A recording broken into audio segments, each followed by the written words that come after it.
When you're in that moment of grief and you are greeting that line of people who really just want to help honor, memorialize, comfort you, show up for you, we're really just helping to communicate the real needs behind it. You don't always know what you need in that moment.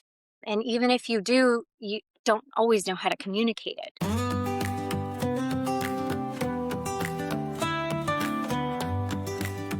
Welcome to the Inheritance of Hope podcast. Every day, 562 children lose a parent to terminal illness. They shouldn't have to face that alone. You can pretend to avoid the painful realities of illness, grief, and death, or you can deal with the real stuff in caring community.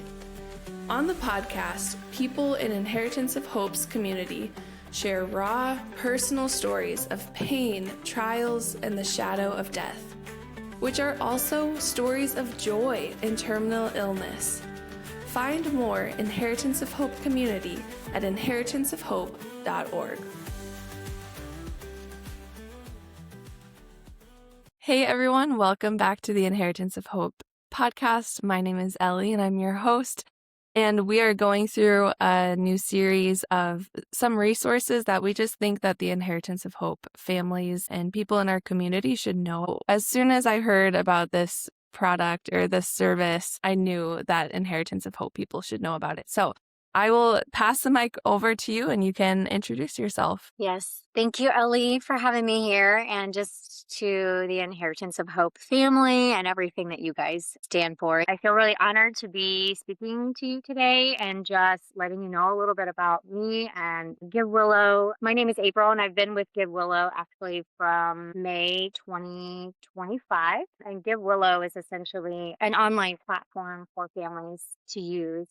Families who are in the space of grief and loss and those really hard, complex times and feelings, we are here for all of that. And so it sounds silly that I'm just saying like, hi, I'm April and here's our platform. It definitely goes a lot deeper than that. I am just one piece of this company actually founded by my sister. I feel like it's such a sweet collaborative space because Inheritance of Hope works very closely with probably the same people that you work closely with. And it's such a sacred space and people are just afraid to enter it or maybe don't know what to say, or if they know someone who's going through grief and loss, it feels uncomfortable and maybe they don't feel equipped. And it feels like both Inheritance of Hope and GiveWillow enter that space and walk people into that space. Tell us a little bit more about what GiveWillow is. So GiveWillow was founded by my sister in going back to 2018. It was her first prototype. Again, this is an online platform today. It started with an app back then and an idea. I think one of the biggest things I want to stress is that GiveWillow, the platform itself, was born out of an authentic story and experience.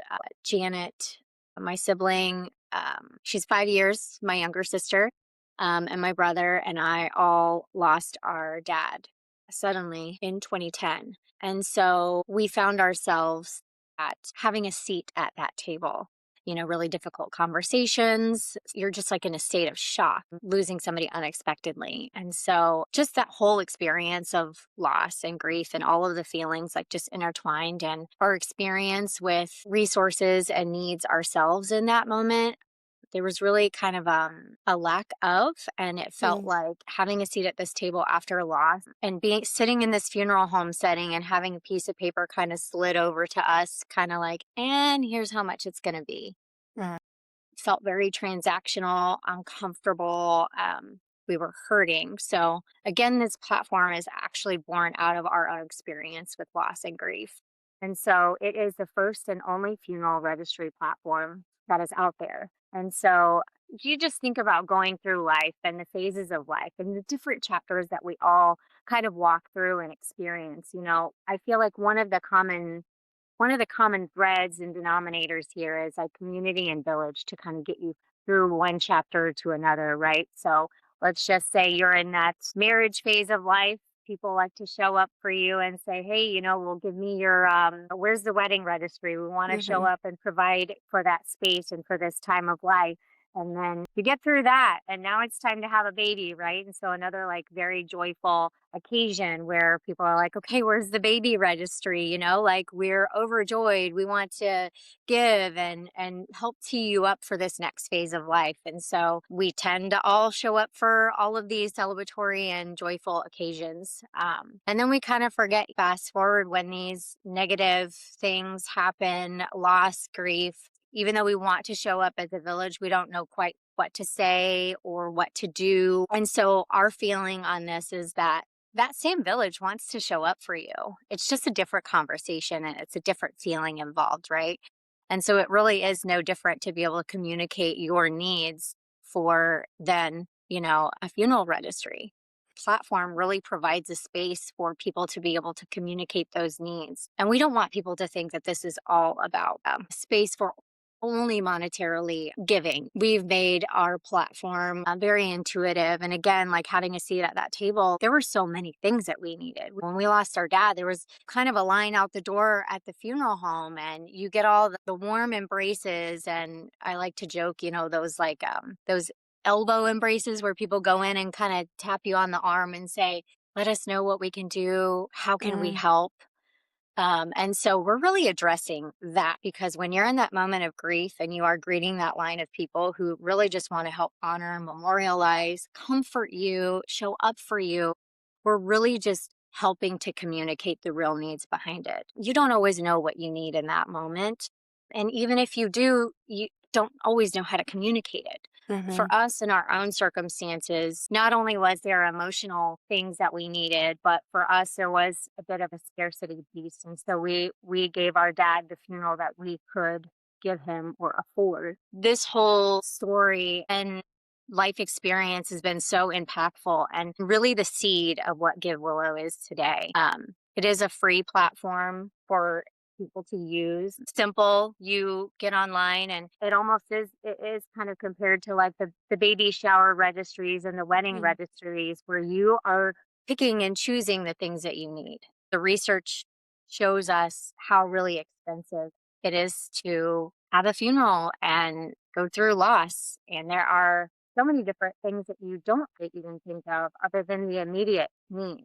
And Mm-hmm. so our registry is here to help communicate what you might need. This goes beyond monetary. So if you want to sign up for meal service, errands, pet care, lawn care, there are a lot of things that your village wants to see what those needs are and how they can be met. So givers want to go on there, see where they can give, whether it's a contribution towards like those tangible items or even just their time and energy to something that's more of an emotional physical need out of it as well. We hear this a lot from our families in Inheritance of Hope of when someone asks you, let me know what I can do for you or how can I help, it puts the emotional burden on the person who is already grieving and kind of feeling like they're underwater. And it's all well-meaning. Like that's not a malicious question. That is someone who's wants to care and come alongside you. But there is that gap, and it shouldn't be on the person who's grieving to fill that gap. So I love that what Inheritance of Hope does, what GiveWillow does is kind of bridge that gap of saying like, okay, you can do more than just send flowers. You Yes. can meet this need. And when I was clicking around on GiveWillow, and I think you have an example funeral registry of what it could look like, there was funeral costs, a casket or a tombstone. What are some of those common items that would make it on a funeral registry? Everybody's needs are so different. The families that we've helped so far, no registry is alike. One recent registry focused more on just memorializing the lost loved one. So they planned a memorial basketball court for this little boy and a scholarship fund in his name and a tree to pick out as a family to put in the yard together with his older siblings. There are so many beautiful ways to be able to memorialize and honor someone. So this platform, well, this last example that I'm giving you is more of like a memorialization. Here on our platform as well, we want to be able to communicate everything that the family needs to communicate for the purposes of the actual funeral or celebration of life. So when you go to start your GiveWillow registry, there is a place that houses beautiful pictures, profile pictures, obituary, time, place, and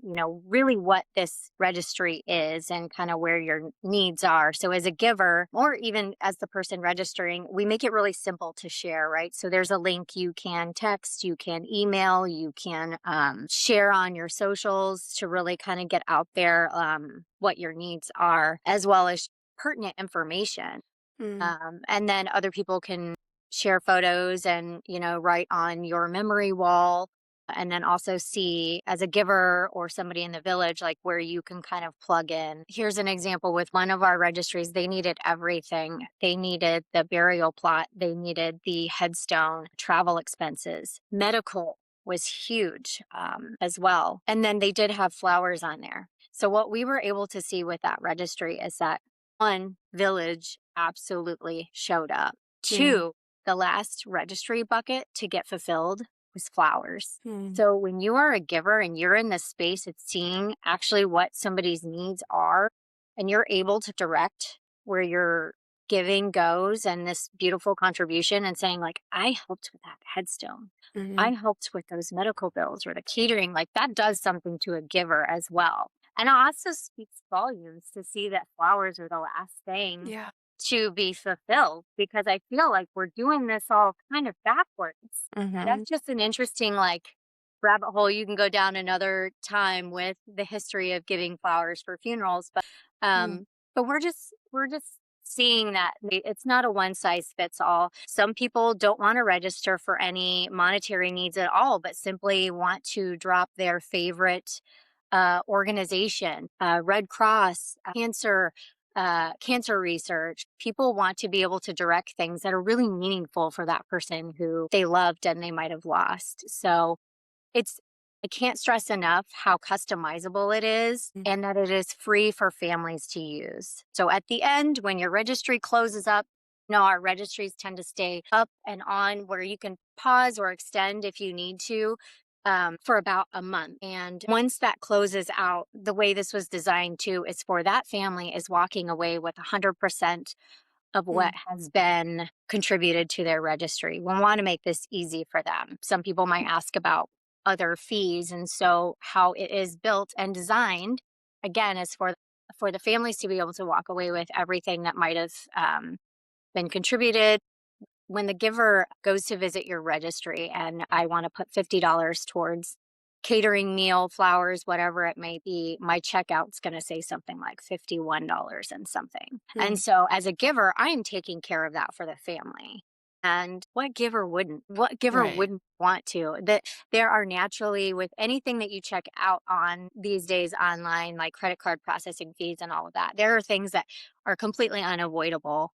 So there is that, and the platform fees that again is taken care of by the giver. And I like to put it in these terms is like, if you are going to be that giver to drop off a casserole to the neighbor who's going through loss, you're not going to take a slice of the casserole for yourself. You're going Mm. to give them 100% and then maybe plates, can something else, or the container that it came in. So that's another way I like to express that.